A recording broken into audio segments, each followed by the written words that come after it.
एक कदम ईश्वर की ओर। उपशम प्रकरण 39वां सर्ग। पाताल में जाकर शंख ध्वनि से प्रबोधित प्रहलाद से भगवान का कल्प पर्यंत राज्य करने के लिए कहना। श्री वशिष्ठ जी ने कहा, हे वत्स श्री रामचंद्र जी, ऐसा विचार कर सर्वात्मा भगवान क्षीरसागर रूप अपने नगर से अपने परिवार के साथ अपने शिखरों के साथ पर्वत की नाई चले।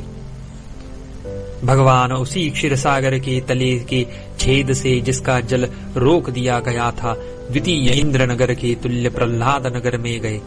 वहां पहुंचने पर भगवान श्री हरि ने प्रहलाद नगर में सुवर्णमय गृह के अंदर स्थित असुर राज प्रहलाद को पर्वत की गुहा में बैठे हुए समाधिस्थ ब्रह्मा के समान देखा।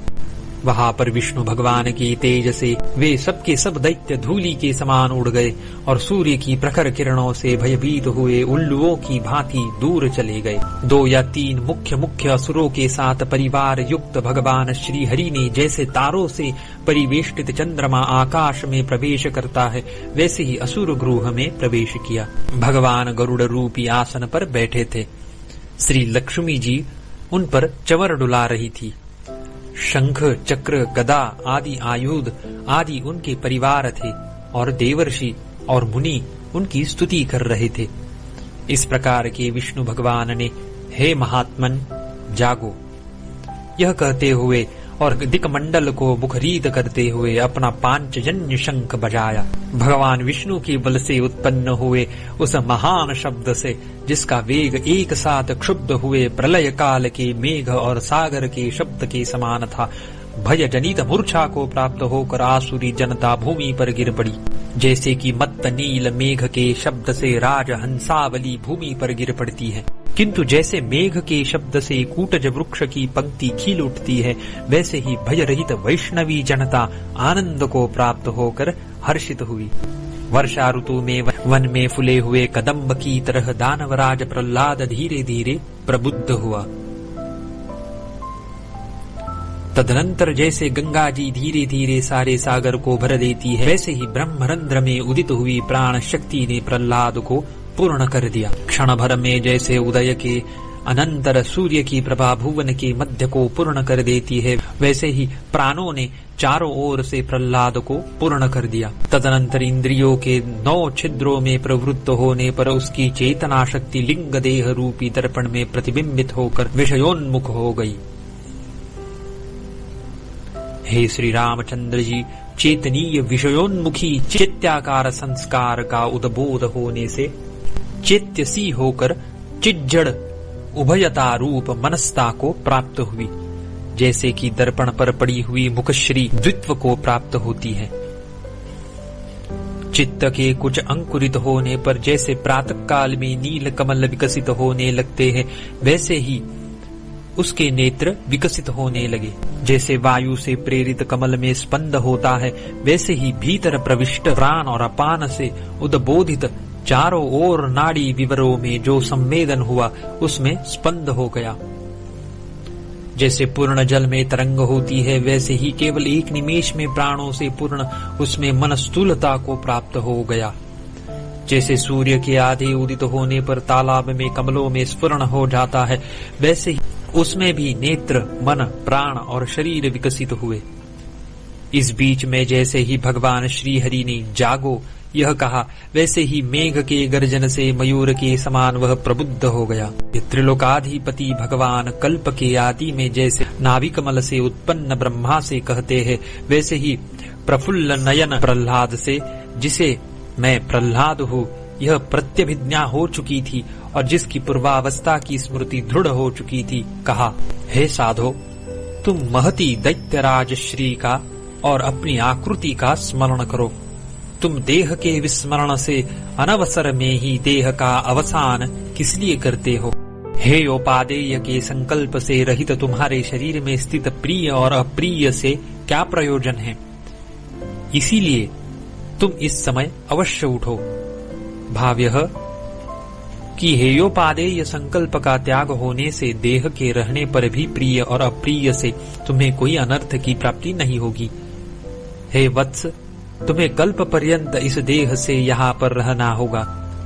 हम तुम्हारे यथार्थ और अगर्हित आयु के नियम को जानते हैं। यहाँ पर राज्य सिंहासन पर ही स्थित हो रहे जीवन मुक्त रूप तुमको कल्प तक इस शरीर को बिना किसी उद्वेग के व्यवहार में प्रेरित करना चाहिए।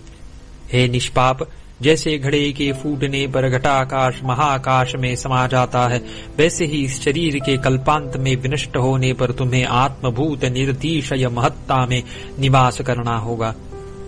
तुम्हारा यह शरीर जो कल्पांत तक रहने वाला है, लोक के विविध व्यवहारों को देख चुका है और जीवन मुक्ति से सुशोभित है, शुद्ध हो गया है। हे सज्जन शिरोमणि, अभी प्रलय काल में उदित होने वाले 12 सूर्य उदित नहीं हुए हैं, हिमालय आदि पर्वत मटिया मेट नहीं हुए हैं और जगत जला नहीं है।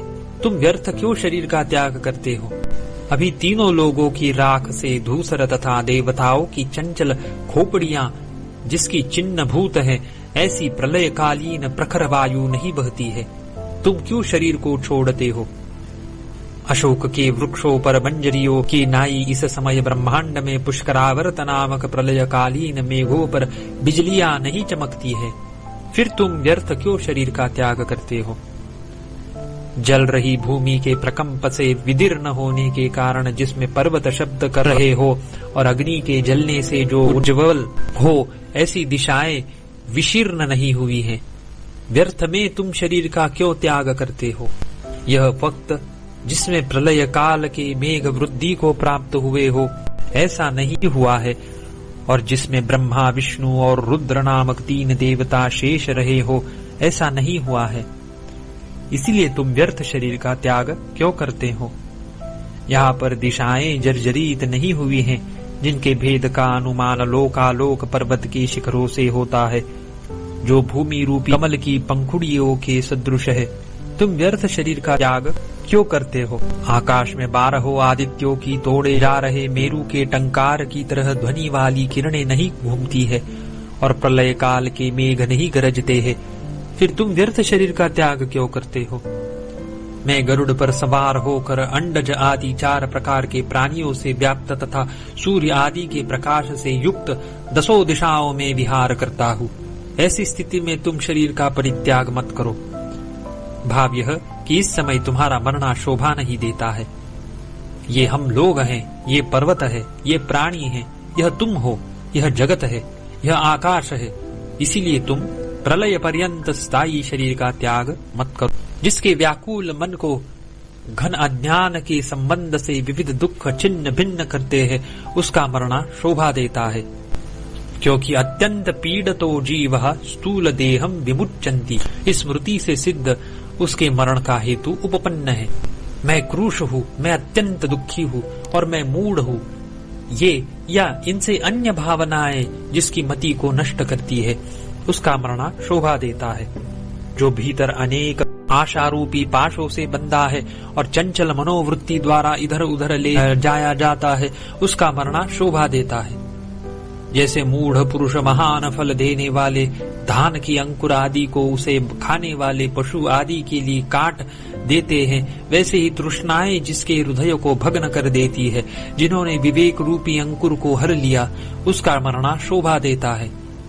जिसके ताड़ वृक्ष के समान राग आदि की उन्नति से संपन्न मन रूपी वन में चित्त वृत्ति रूपी लता सुख दुख रूपी फलों से युक्त है, उसका मरना उचित है।